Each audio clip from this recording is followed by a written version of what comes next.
Good morning, you guys. What's up? Welcome back to my channel. Welcome to the April budget, budgeting for a new month, all that jazz. Sometimes I like to separate these. Sometimes I like to include them in the monthly reset. It honestly just depends how much I want to yap. Not that like a crazy amount changed from March to April, but a few little things did change. And sometimes I just like to talk things out with you guys, share our thought process on things, how we're budgeting for certain things, what our goals are, and I don't know. Sometimes it's just comforting to yap.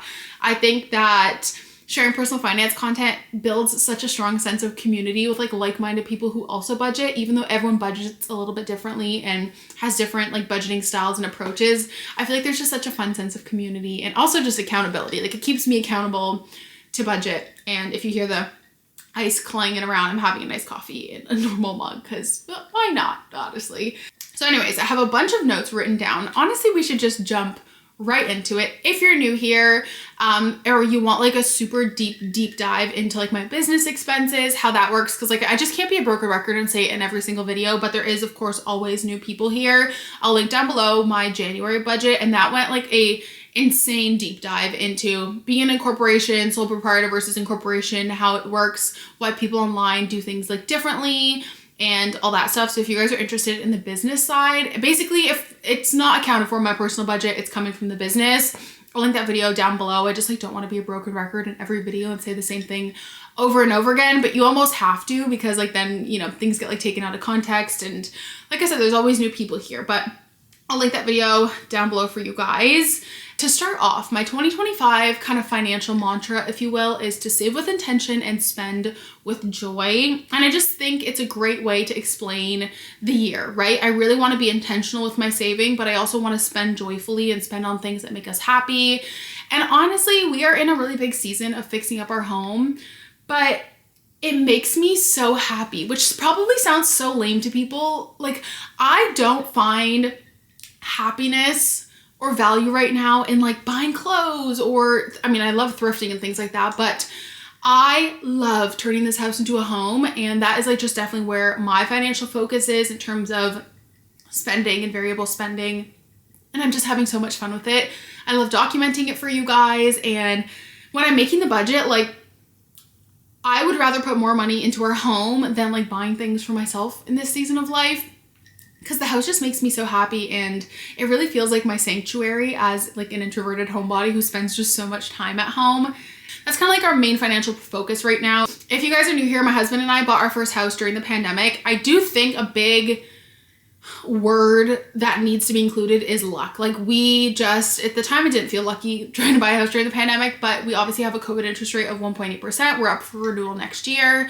And in 2023, we sold our condo in the city and moved to the countryside. And we always knew that we wanted to buy cheaper. We knew we were going to be able to sell our condo at a profit, because the timing of the market when we sold, housing prices were going way up and interest rates were not quite getting there yet. And so it was a really hot market, and we knew it was the best time to sell. So we actually made money and we bought significantly cheaper out here. I think that luck just plays a big part in just the timing of the market. We always knew, I want this to be our forever home. We both hope it is our forever home, but we both knew that we always wanted to, if possible, have a house below our means, especially a fixer-upper, and just learn to do things on our own. And we're already married as well. So the financial focus right now really is fixing up our home. We don't want to have a kid for the next 2-3 years. So we're really just trying to learn to do all this ourselves. We were both not handy before we bought this house. We have self-taught ourselves.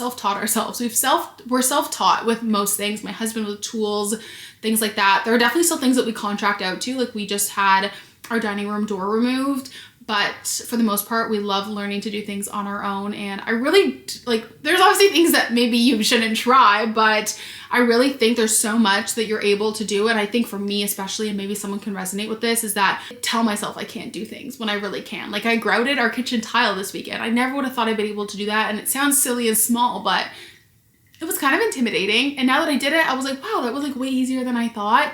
And I feel I have such a negative self-talk that I just convince myself I can't do things, and you definitely can. So that's just a little bit about where we are, financial focuses and things like that.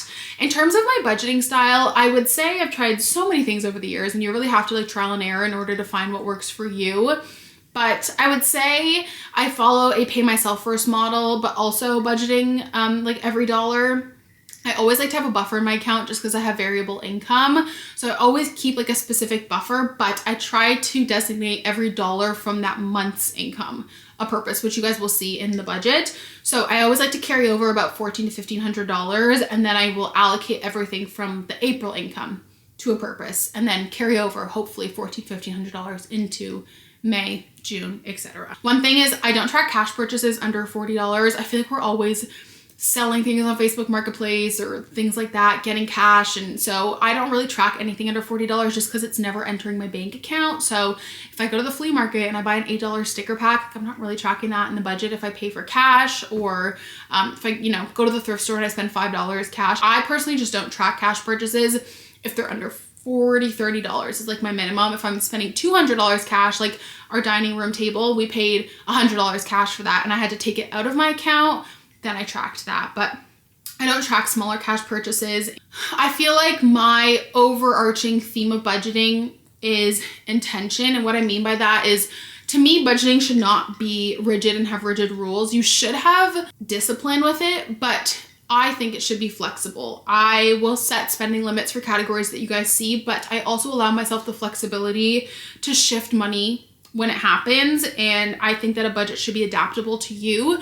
For example, we don't eat out a ton. We live in a small town. There's not many options, but maybe 1 month in the summer, we go out every Friday to, a little bit of a bigger town and get takeout.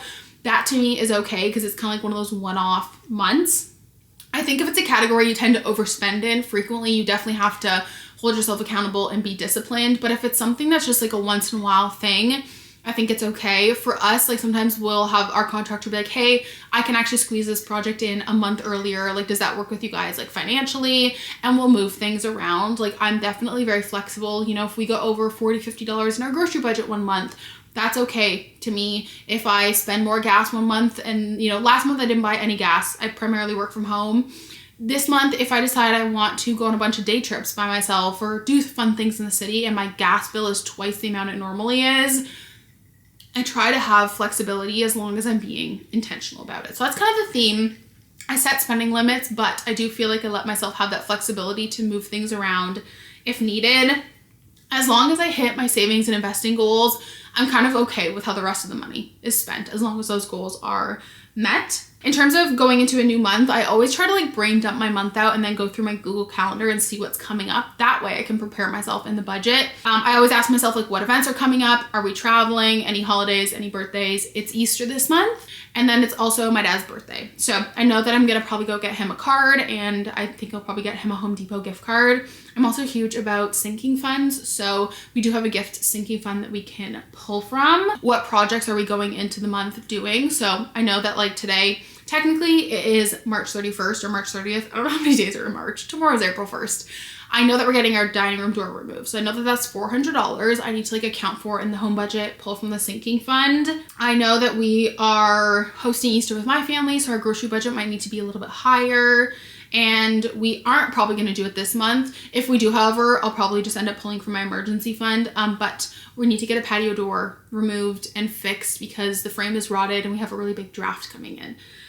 So just kind of brain dumping it out, going through my calendar, see what's coming up, just so that I know going into the month, how to set my budget in the most realistic way that I can. In terms of my husband and I, we have a yours, mine, our system. So we are both people who never want to fully combine our finances. It's just not for us. For me, it's a big safety thing. I always want to have access to my own money. And so we have a yours, mine, our system. So we have a joint card for all of our joint purchases. We obviously each have our own personal cards. We like to surprise each other. And I also don't expect that if I want to go buy some books or go to Winners, why should my husband have to pay for half of that? That's just me though.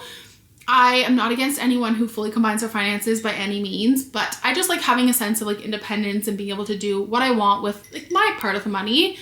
We both split our bills 50-50 down the middle, just what works for us. We have similar incomes. We both have our own savings and investings, and then also joint savings as well. So that's just a little bit about how we do our money with having a business as well. It just makes sense. We enjoy the independence of having separate finances and being able to do our own thing, and then also having the joint card for all those things to make sure that we're splitting those up evenly. It's what works for us. Do what works for you. Also, before we get into it, because I always get questions, I use Gabby Peterson's spreadsheet. I love it. I'm actually going to show you guys today the 2025 version. I typically use the 2024. However, the 2025 one is great if you use sinking funds a lot, because it actually has a separate area of savings income. 2024 one, yeah, doesn't. And so it's like part of your income, which it's technically not income. It's just like money you transferred, and it actually has a category that shares how much you transferred from savings. So I really, really enjoy that. So I'm going to share that one with you guys. But as always, I have my discount code down below. It's the same spreadsheet. It's just like the new and improved version for 2025. Here is April. Like I said, this one looks a little bit different than 2024. I've had both of them for a while now, and I've been playing around with this one. I changed the colors a little bit just because I'm very particular with the colors I like on my spreadsheet. First thing, at a glance, you have all your balances here, which I love. I think it's really helpful when you're budgeting. So my checkings account matches exactly what I'm rolling over because I budget that every dollar. My Neo Money account is like kind of a short-term savings sinking fund. And then this is all my saving or sinking funds here, aside from fund money, because there wasn't enough room to add an extra one. We have our credit cards here. As you can see, we've already started inputting a few things. I tend to budget the last few days of the month into the new month. So for example, today we had some expenses come out for the house that I'm just like kind of moving that into April because March is already closed out. So I tend to budget probably to like the 27th, 28th of the month. And then like, for example, I also bought some clothes on the 27th, not sure what I'm returning. So like that's really going to be reflected into April. This should come down soon. This is actually, I had to expense a flight for work. So that should be paid off, zeroed soon. Like I don't include that in my expenses because like I'm putting on the credit card and work is just like reimbursing me right away. Anyways, the only things that are already in here are bills and subscriptions that don't change. And then same with like our mortgage, that doesn't change. So mortgage, that's my half of the mortgage. The new one has the savings income, which is so nice that it's separated from the actual income. So for income, I always budget $1,600. I work a variable income corporate job, and I'm actually getting my like yearly inflation raise. It's not usually for inflation, it's like $1, but that's going to affect my second paycheck of April. So I have no idea what to expect. If you're someone who works variable hours, a nurse, you work somewhere that you're paid hourly, I have a note in my notes app where I basically just write down like approximately what the pay will be for that hours or that amount of hours, so I know what to budget. So I have in my like notes app 60 hours around this, 65 around this, 70, 75, because it doesn't really change. That way I can get a better idea of what my pay is actually going to be. I always like to estimate 1,600. It's just like a sweet spot for me. I typically work 60 hours a pay period. So 1,600, I always undershoot. That way, if I get paid more, great. But then I'm not also scrambling for money if I overshoot like I did last month. My business is an incorporation. I'm not a sole proprietor, which means that my business is a completely separate entity. It's not a personal entity that goes on my personal taxes. I file business taxes. You can either be salaried or dividend. Because I have a corporate job still, I'm not salaried through my business. There's no need to. I prefer to keep as much money in the business as I can. I do pay myself dividends, which basically just means you can pay yourself any amount of money whenever you need it. So I typically put $2,000 a month. I will be getting miscellaneous income this month or next month. I'll get back pay for my raise, but I'm gonna leave that for zero for now because I don't know when I'm getting it, nor do I know how much it is. And it's also not a 3 paycheck month. So we're gonna leave that as is. Okay, moving on to expenses. With everything going on between Canada and the US right now, obviously Canadians are buying a lot more local Canadian products, and we haven't noticed a huge increase in our groceries only because we were pretty good about this before. All of our dairy is Canadian already. Our produce, we've always bought produce from other countries. We shop at Food Basics, which tends to have a lot of international produce. We buy local coffee beans or like Canadian coffee beans already. The one thing is more like snacky things. Luckily, our local grocery store is Canadian, so their no name is Canadian. So we haven't noticed a huge increase. We haven't bought meat yet, but I think most of our meat is also Canadian. I'll have to double check that because we get our meat from Costco. So we haven't noticed a huge increase. Pasta sauces, we buy like Muti, which is Italian, and we actually don't buy a lot of American things besides it's like pop and like soft drinks. I'm gonna budget $350. We did $400 last month, but typically before all this, our groceries were $600 a month. So I feel like meeting in the middle is like a good expectation. Eating out, this is my half once again, because all these purchases go on our joint card. I'm gonna put $100. Alcohol and cannabis, I'll put 40. Car and gas, this is something I of course pay for because Matt has his own car. I'm gonna put 120 because I didn't get gas last month, which means I may end up needing to get gas twice this month. Miscellaneous shopping, I'm actually gonna put 300 because I wanna get a few things for spring and also like our European trip. I really don't have a lot of like blouses and like nice tops. I struggle with that because I have a larger chest. I really want some nice tops to wear with like jeans, jean shorts, like spring tops. So I want to maybe do a little bit of shopping, probably get like, you know, a spring blanket, a spring candle. And I actually sold some things on Facebook Marketplace. So that's a good example of like $300 cash is a lot. So I put that into the ATM that came into my account. So now I'm allocating that in the miscellaneous income. So that is kind of the budget I'm setting. I can only use that cash from the things that I sold. I already know that I want to get split fiction, so I'm gonna put 75 aside. Household restock, I always just put 50. Health and wellness, this is things like last month, this was like Restorelax for me because I struggle with constipation. Any like supplements, yeah, things like that from like the pharmacy. I do have a dentist appointment, however, we do have private insurance. I don't think I'll be paying anything out of pocket. I'm gonna put 100 just in case. I never know what it is. I think we're covered like 100%, but I just wanna play it safe. Appointments, I've been kind of on and off getting my nails done. I will probably get them done for Easter, which is $56.50, so I'll put that in there. Dogs, we use Chewy for our dog food. That also goes in the joint card now, which is great. So I think my half of that is like, I think a bag of dog food is like 40 to 50 bucks, but once again, I'd rather overshoot and come in under budget. Experiences, I don't really think there's too much. Home projects. This is a hard one because we have a lot coming up, and I'll probably get into that after, just like how we budget all that out and how we distinguish business versus personal, because we do share a lot of our home projects on social media. 1,200. I'm just gonna overshoot. I don't know quite what we're gonna do this month. I know that we're gonna need some paint. I don't think we're gonna end up doing the patio door this month unless they have like a booking or like a spot for us. And like I said, if that's the case, we'll pull from the emergency fund, which does include some like home emergency stuff. And that is, I think, a really high priority project because with all the rain we're getting and stuff, we have like big cracks in our patio door, which is why you should never install a door by yourself if you don't know how to do it, an exterior door, especially with how much snow we get in Canada. Add that to the list of things. So we'll just kind of go from there. When it comes to sinking funds, I mentioned this last month, but if I can afford to like just move the budget around and pay out of pocket, I will. The sinking funds are there if we need them, but I try first to kind of move the budget around, shuffle things around and make it work. This obviously we'll need to, you know, use the home sinking fund for. However, I don't know, like I just don't know the exact amounts right now. So I'm just gonna leave it at that. And I mean, we have the flooring already. I'm trying to like run through in our head what's going on. We have to get a sink still. We have a Rona gift card for that. We'll need a faucet. That's like $300. We'll split that. And we have ceiling paint already. I need to get probably a can or two of paint for the dining room. So I think we're gonna do that, and we're just gonna see, which is, it's a really high amount, but that's also why we have sinking funds.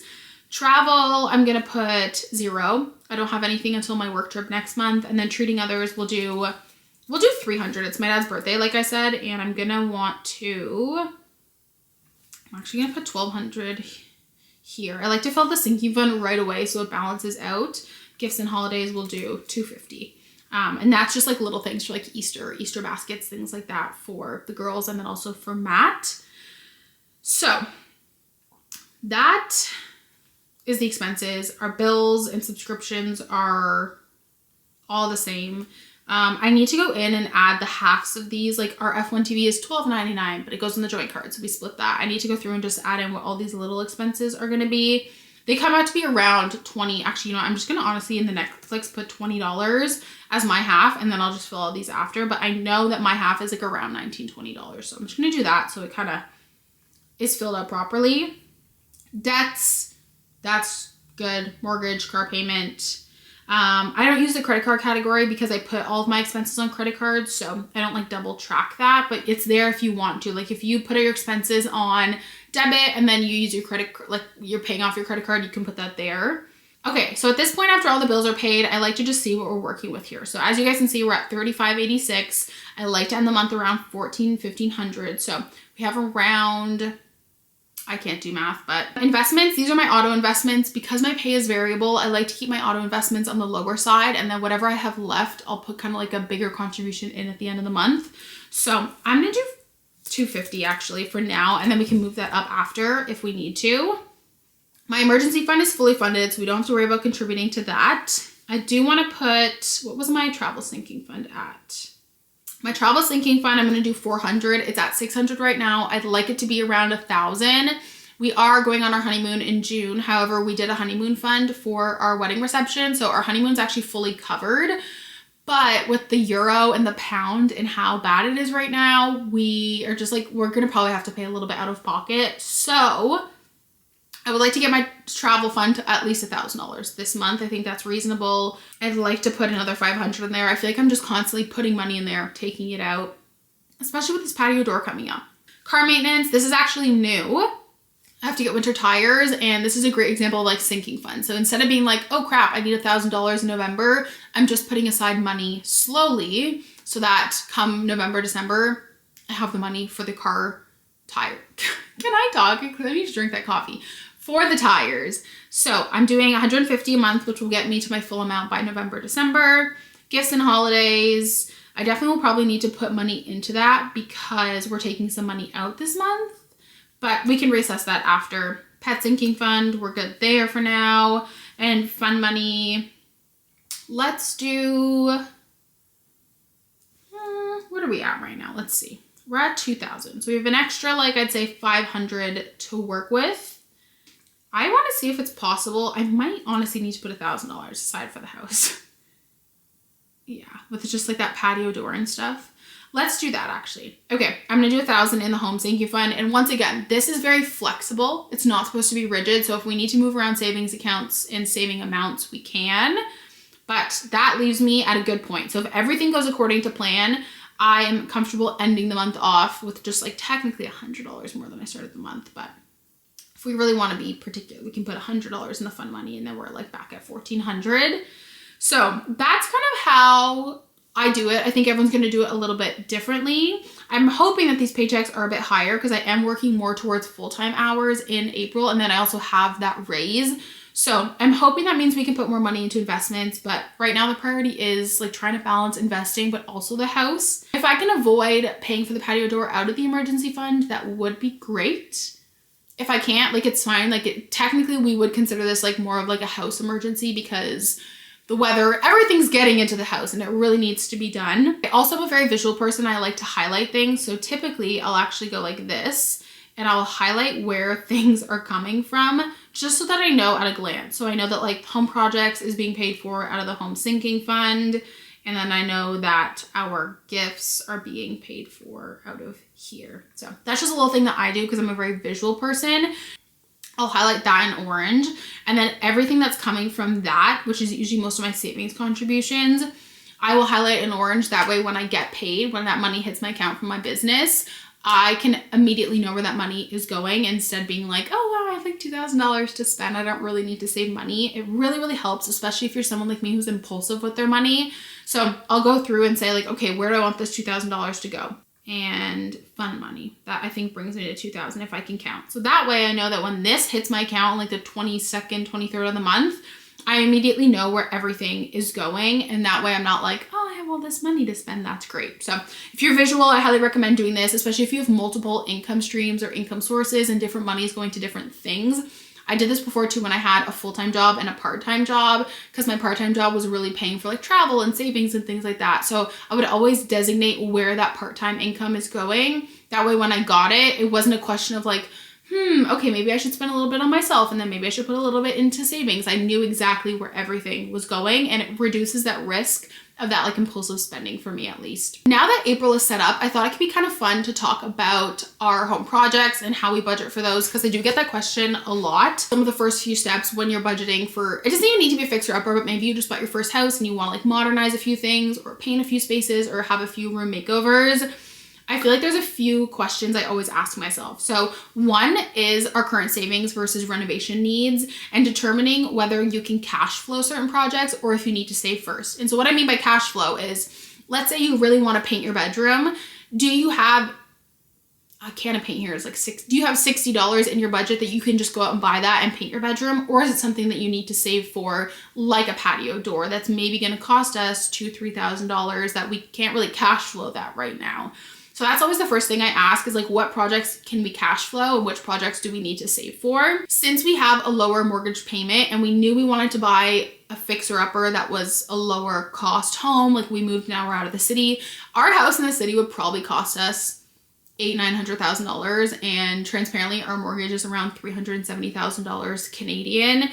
Because we have a lower mortgage payment along with that lower interest rate, we have a bit more flexibility in our budget, but we of course still need to prioritize our projects. But that's something that helps as well too, is that we knew if we were going to buy a fixer-upper, it had to be a lower cost mortgage, a lower cost home, in order for us to like have the flexibility in our budget to do these projects. We also find that breaking larger projects into smaller phases or chunks help, of course, with like that monthly savings too, right? And being able to still save money outside of the house. So kitchen, for example, we've split up our kitchen makeover over 4 or 5 months just so that we could kind of cash flow that project instead of just doing it all in one go. So the first month, you know, we went to IKEA, we bought new cabinet fronts, that's $300. And the next month we put up our new lighting fixture, that was $120. Then the next month we did the tile, which you guys saw was around like $500 total. And so we like to break our bigger scale projects up into smaller steps. That way it's not so overwhelming for the budget. And once again, I'm a huge fan of sinking funds. So putting aside a fixed amount, or it can be a different amount every month too, until you can kind of fully fund that project. If you're working somewhere, maybe you have like a bonus structure, you could always put aside like a bigger piece of money less frequently. Even like the patio door, like if it wasn't so pressing that we're getting a lot of like rain, snow in the house, and our quote was $2,000 for that, and we wanted to do it in the next 3 months, I'd have to put aside $666, you know, for the next 3 months. So sinking funds are great. I also feel like too, if you have a lot of unexpected things come up, it's nice to just have that money put aside. We try to always have like $1,000 to $2,000 put aside for the house at all times. So that's kind of how we like budget for home projects. Another thing I wanted to touch on was like business expenses versus personal expenses for the house, because I know you guys really like hearing about the business and I want to share a little bit more. As a business owner, which once again, I talked really in depth about this in that January budget with me video, you are always looking for legal, keyword legal, and strategical ways to maximize business expenses, because the more business expenses you have, the lower your taxable income, which means you, one, pay less in taxes, and you're also giving less money to the government, which means you can put it back in your own business. The way I see it is that, of course, you want to be strategic about it. And like I budget from the business side, probably more than the personal side because the pay is sporadic. Let's say I made $50,000 in the business, okay? And I had like $5,000 of expenses. My taxable income would be $45,000. If I made $50,000, but I had $20,000 in business expenses, and that's things like camera equipment, filming videos for you guys, DIY projects, traveling, reviews, my taxable income is only $30,000. And so the way I see it is I would rather put money back into my community giveaways, donations, than giving that money to the government. Like, why would I be giving the government more money than I have to? As a business, when you're making a profit, you really want to try and maximize your business expenses as much as possible. And it doesn't mean spending to just spend, but really maximizing and putting thought into the videos that you're filming. The way I also see it too is that because you can reduce your taxable income on the personal side with things like RRSPs, but like on the personal side, it's a bit harder to lower that, you know, taxable income. I find it really important on the business side to try and maximize as much as possible, reducing that business income. And so with all that being said, home projects are something that have become a part of our like business structure in the last year, since we do share a lot of projects with you guys. And this one is tricky because some write-offs are very straightforward. My internet, my phone bill, books. If I am filming a video with, oh, this is a good one. I have one coming up. I'm filming a video with a tanning company and they really wanted me to put on a fun, bright outfit and go on a solo date. I can technically buy myself a fun, bright dress because the brand is asking for it. And then also, if I go out on that solo date and I go to get coffee and I go to a store and I go to eat lunch, I can expense that because the brand is asking for it. If I go work from a coffee shop while I'm working on my business, I can expense that meal. Some things are really straightforward. Other things are a little bit trickier. And home projects fall into that category of being a little bit tricky. So my accountant and I have worked together to create a little bit of like a guide that I can reference. If I'm working with a brand directly on a project and it has to be a room makeover, I can expense that 100%. So last year I worked with Remax, which is a real estate company in Canada, and we did, oh gosh, over 6 months of like DIY easy home projects. And because they were like, hey, Carter, we want you to film 6 months of home projects that are easy for other people to do, I was able to expense that because the brand was asking directly for that. If the brand doesn't directly ask for something, you definitely can still expense it 100%, but it gets a little bit trickier. When we're filming a home project that isn't working with a brand, if I film a YouTube video that is giving our home library a makeover or building a breakfast nook, I have to sit down and weigh the personal versus business use of it. So it's really important to determine the cost of a project. And I mentioned this because we have a few home projects coming up and I wanted to kind of share the model that we used for this. So there's a few different ways that you can decide on business use percentage. We follow 3 main ones, and like typically you're going to take the biggest one because it allows you the largest amount to write off. So one is time-based use.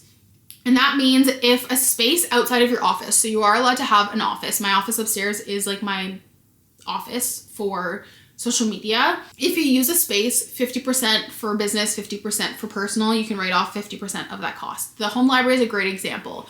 Originally, the home library was meant to be my home office because it's my main filming space.